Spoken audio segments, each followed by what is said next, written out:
Millions of people all over the world every day, especially in Western cultures, struggle to find ways to improve their health. They're looking for answers. They're looking for the magic bullet. They're looking for solutions to figure out how they're going to get healthy, how they're going to lose weight, how they're going to have the health that they really desire. And this is a really big deal because billions of dollars are spent on this every year.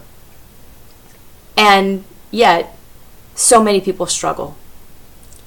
And I want to talk to you today about 3 simple mindset shifts and 3 simple things, essentially, that if you know, you might be able to break through to a different perspective that could shift things for you and get you back on track with your health.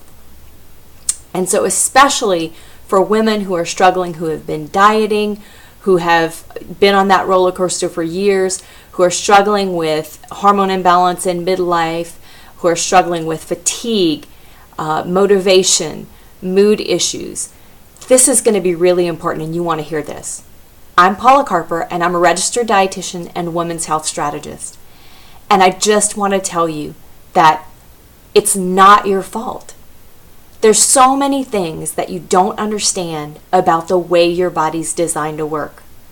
But there are some simple things that I want you to get a hold of today that I'm going to talk to you about that I shared last week in a talk to a local group. And that first one is that your body is made of 70% water. And you think, oh, I've heard that before. Or maybe you think, I've never heard that before. That's new information. But how does that help me? And I want you to understand this. If you're trying to improve your health, if you're trying to get more fit, if you're trying to balance your hormones, if you're trying to just feel better in your body, then you should know that your body is 70% water. Because once you know that fact, then you have to make a decision about it. And so now I've told you something that you may not have known. And I want you to ask yourself this question. What am I going to do about that? Now, it's pretty simple. If your body is made of 70% water, you need water daily to be replenished because we excrete water in so many ways. We urinate, we sweat, we breathe, and that is one of the ways that we release water is through exhaling. That's an exchange. And so we are losing water regularly, but we're using water regularly, and our cells need water. And so if you want to have optimal health, if you want to have balanced hormones, if you want to lose weight, if you want to be able to eat right, one of the factors that needs to get taken care of is hydration. Because a lot of times, very frequently for women, for men, we don't drink enough, we don't hydrate enough or consistently hydrate enough. And so we're not getting our cells the fluid that they need to actually function at their optimal levels. And so this shows up a lot of times in things like fatigue in the middle of the afternoon. And that may be caused by other things, but a lot of times it'll show up that way. Or it'll show up as a hunger. We think we're hungry, but what we really want is some water. We want some liquid. We need some hydration. So this is a really important thing to understand is that if your body really requires this, then you might want to start asking yourself the question, why am I not doing this? And a lot of people tell me they don't like the taste of water. They prefer drinking sodas. Whatever the case is, you want to make sure that you're asking yourself the right questions. And so if you don't like plain water, then maybe you want to add lemon to your water. If you don't like plain water, you may want to add some fruit just to give it a little bit of flavor.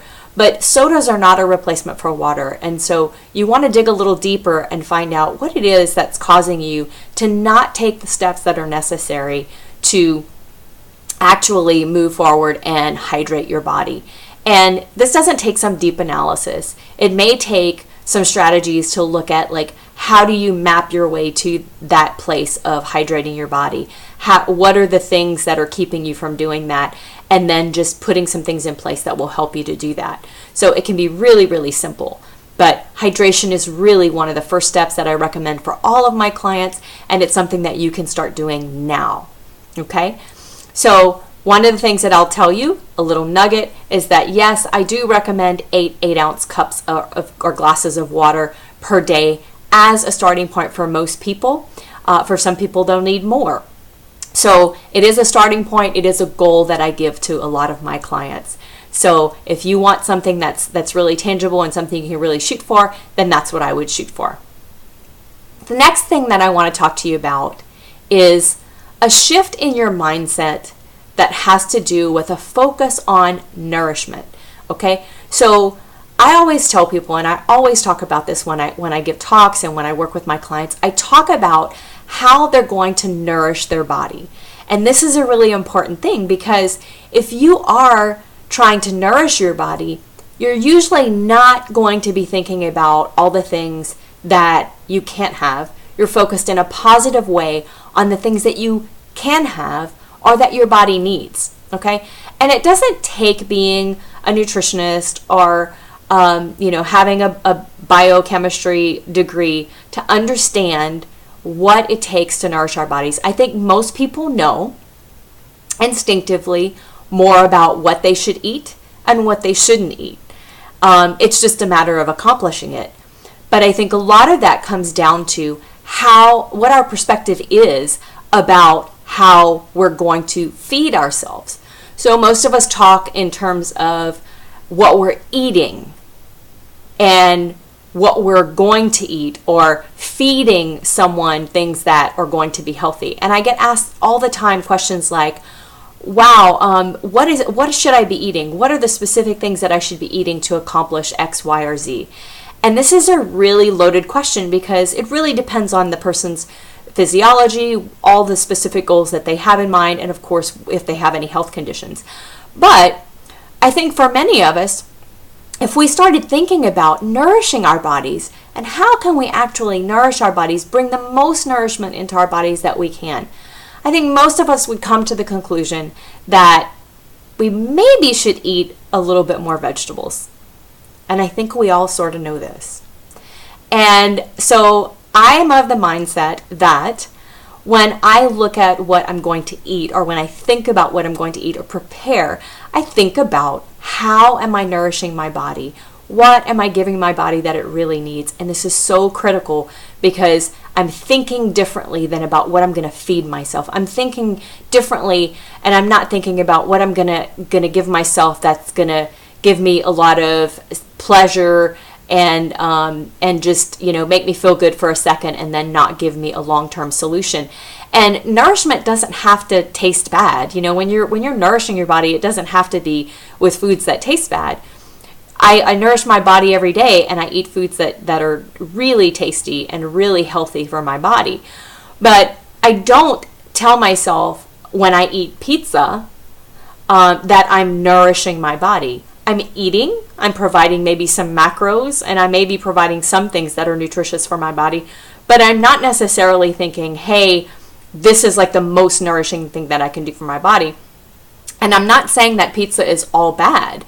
What I am saying is that I'm not going to choose foods consistently that are less nourishing for me when I can choose foods that are more nourishing for me. So this is a really important shift in your perspective about how you take care of your body and what you're doing for your body so that your body can respond in the way that you want it to respond. So this is a really important feature, and I would ask you, how are you nourishing your body today? How are you making choices that nourish your body? And then the last thing that I want to talk about is another critical thing, because it's another thing that we are built and designed to do, and that our bodies really need, and that is movement. And so movement is really important, guys.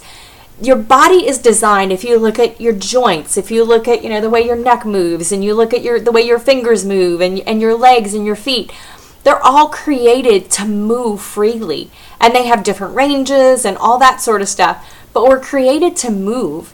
And what we're doing, of course, in our modern environment is that we're moving less and less. So asking yourself this question, like, what am I doing to move? What am I doing in my day-to-day that causes me not to move? Am I choosing not to move? Or is it a lifestyle For example, my husband works at a desk job. He's a computer guy. And so he's at a computer almost all day long. And so one of the solutions he's had to make, one of the solutions he's come up with for trying not to be in a sitting position so much throughout the day is that he actually has a standing desk at work that he's requested. And then he also actually sets alarms and he does little exercises periodically. And that really helps him to get some activity and movement into his day. It's not perfect, it's not ideal, but it is a way to start to solve that problem. So movement is something that if we think about, we usually think about maybe exercise.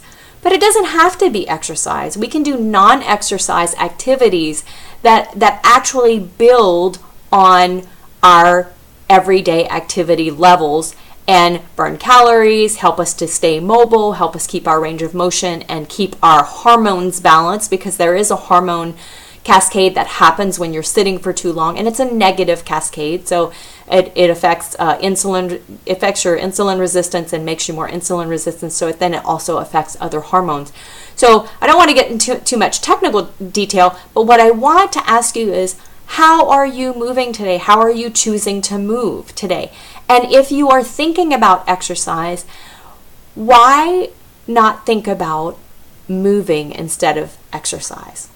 Maybe you want to think about, how can I move that makes me feel good? What are some ways that I can move that make me feel alive, that make me feel like I'm actually doing something that's enjoyable, but also actually maybe gets my heart rate up, makes me engage my muscles. Whatever it is, you want to make sure that you're asking yourself these questions. How am I moving today? Am I moving? And if not, why? Because my body actually needs this. And that's what I'm telling you, is your body actually needs this movement. So the three things, to recap, that I wanted to cover in this video is just to talk to you about three things. First being hydration. Your body really needs it. I've explained why. You're 70% water. And so what are you doing with that knowledge now? How are you going to look at drinking more fluids that are hydrating? Are you going to look at it as a chore, or are you going to look at it as something that your body needs and that you have an opportunity to do? And how are you going to take the steps that are necessary to make sure that you can accomplish that and make it a positive thing? Nourishment. Instead of just thinking about, oh, I ate breakfast, I ate lunch, I ate dinner. How are you going to think about your food choices? Am I choosing stuff that's really nourishing my body, or am I choosing to just eat because I know my blood sugar's low?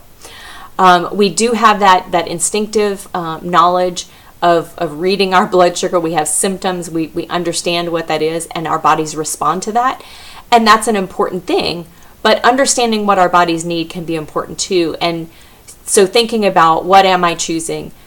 Am I choosing things that are nourishing, or am I just choosing to eat? So big difference between the two. And then the last thing, of course, is movement. Again, I've been a fitness instructor, now a Pilates instructor, ballet bar instructor for many years, since I'm 18 years old. And I'm so fortunate to have had the training and the knowledge that I have. But for many people, that's a barrier to not have that knowledge and training. But your body instinctively knows how to move. You don't have to do anything hard. You can just get up and start walking.